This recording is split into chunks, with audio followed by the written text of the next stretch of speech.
Twitch.tv is an extremely popular website that currently has over 240 million active users with over 23 billion hours of watch time this year. Even if you've never been on the website itself, I can almost guarantee that you've heard of it. In fact, a lot of the most popular streamers have YouTube channels that post their highlights and other random moments from their Twitch streams. And as of late, Twitch has not had the best reputation, with several incidents really sparking the backlash they've been receiving. And in this video, I want to do a deep dive into the world of Twitch, the platform itself, Twitch creators, and Twitch viewers. I want to see all the platform has to offer, the good and the bad. Let's start off with the good. As mentioned before, Twitch is a massive platform. Just simply looking at the statistics, you could see the growth of Twitch going from 3.2 million users in 2011 to over 240 million users per month in 2023. And this is great news for creators on the platform because it increases the amount of money streamers can earn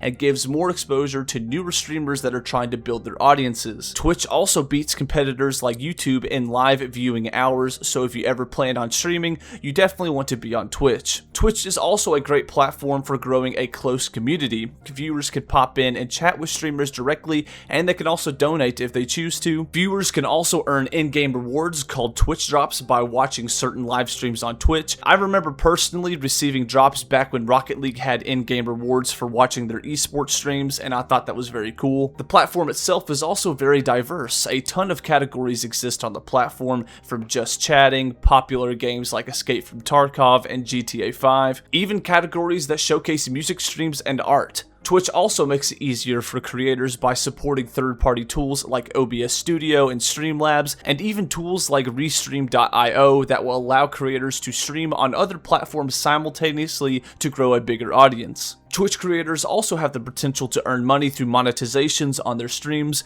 When streamers become Twitch affiliates, viewers can subscribe to creators they enjoy for $5.99, and the creator will earn a portion of that revenue. Viewers can also purchase bits and cheer on their favorite streamers, and the streamer will earn a small amount of money for each bit cheered. Streamers can also run ad breaks on their channels and receive a share of the revenue from those ads, just like you would on YouTube. Viewers can also donate through a third-party software like Streamlabs and have custom messages displayed on the stream itself, which is really cool. And overall, the earning potential on Twitch is crazy, with some of the top streamers earning over $100,000 per month. Twitch is also home to some highly respected creators, Queso being a great example, creators that are extremely entertaining and can easily keep viewers' interest throughout the stream. Now with the good out of the way, let's discuss the bad. So to start off, Twitch does not do a good job to moderate hateful content like profanity, harassment, and even sexual content. It's no secret that certain Twitch communities are extremely toxic,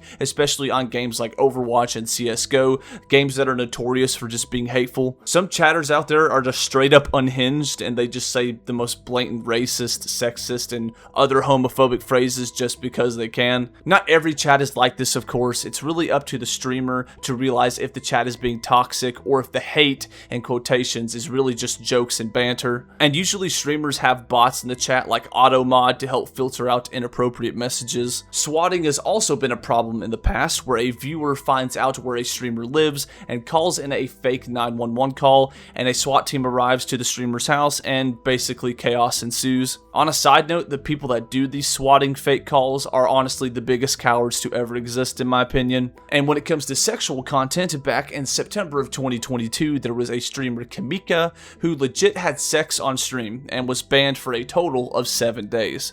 What?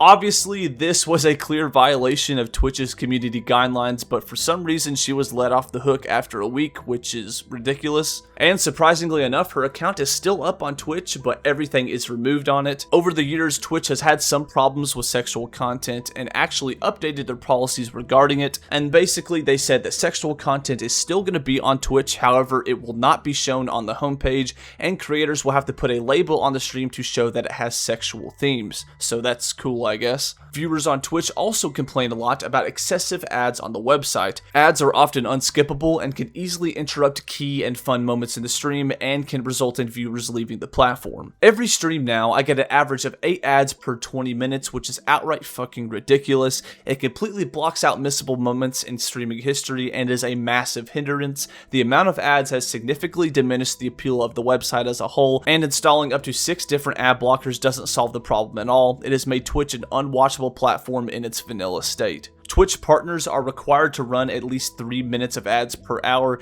and there's even an ads manager feature in which streamers can control how many minutes of ads that can run on their stream per hour. Ads are a problem especially for new streamers. Imagine you as a viewer click on a streamer that you've never watched before, and you are hit with a 60-second ad right off the bat. Chances are you would click off the stream just because who would want to spend a minute waiting to watch this ad on a brand new streamer? And this obviously makes it a lot harder for streamers to gain a bigger audience because of these pre-roll ads. Even big streamers like XQC said that the high number of ads is driving users away, saying that Twitch ads are getting worse than TV ads and it's going to kill Twitch. You also know an issue is bad when Moist Critical makes a video on it. Twitch itself, while popular, has poor discoverability for smaller streamers. It's really hard to stand out on Twitch, especially if you're playing a game that's oversaturated. To try to get more noticed, smaller streamers could try to play less popular games, as well as try to promote their streams using other platforms like YouTube and TikTok. I even tested this on Twitch by going to the popular game Arc Raiders to see all the top recommended streams, and they were all big creators like Summit1G, Shroud, and Courage JD. Speaking of big creators, Twitch directly prioritizes them above smaller creators. As mentioned previously, their algorithm puts them in the recommended feed, and bigger creators also have access to higher video resolutions like 1440p and a higher video bitrate. Twitch even offers bigger creators a better revenue split, being from 50-50 up to 70-30. This basically means that streamers keep 70% of their net subscription revenue, and to be fair, Twitch did lower the qualifications for affiliate requirements and made features like emotes and channel points available to all streamers regardless of their status. Now, with the bad out of the way, it's time to talk about the ugly. One big incident took place at this year's TwitchCon. There was a video that surfaced of a popular Twitch streamer Imaru being forcefully grabbed and nearly kissed by a dude during a meet and greet. The man was able to bypass security for some reason in order to get close to her, which is absolutely unacceptable. She eventually went on to say that Twitch's on-site security did not react to the assailant and let him walk away after the incident. He was eventually caught hours later, but still, Twitch, what is going on?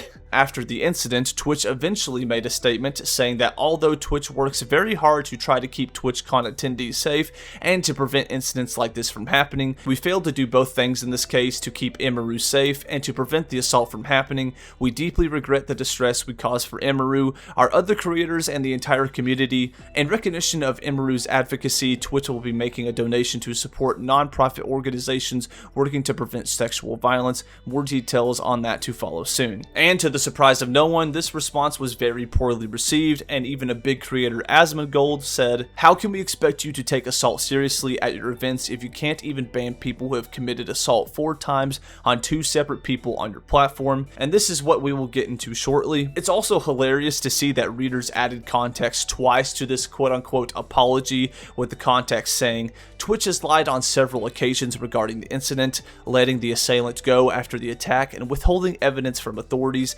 This is incompetence." Dan Clancy called the Imaru a friend, despite going on to victim blame her, and was out partying during all of this. Another big incident on Twitch recently involves streamers Nina Lynn and Zoe Spencer.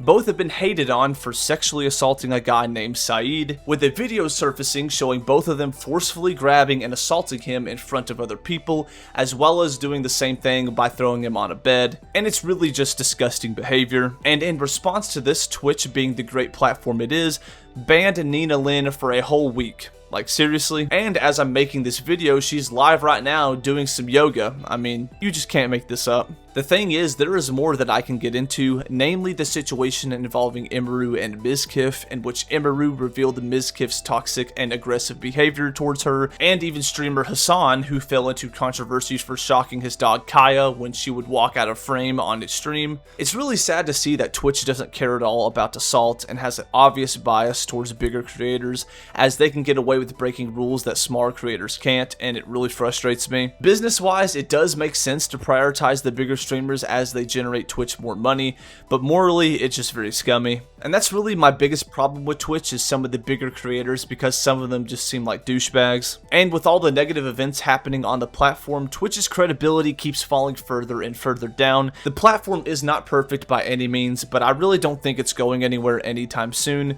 We can only hope that Twitch starts to take the drama on their platform more seriously, but who knows? If you guys did find any value in today's video, consider leaving a like and subscribing for more videos like this. There are some videos on the screen if you're interested. Thank you so much for watching, and I will talk to you guys next time.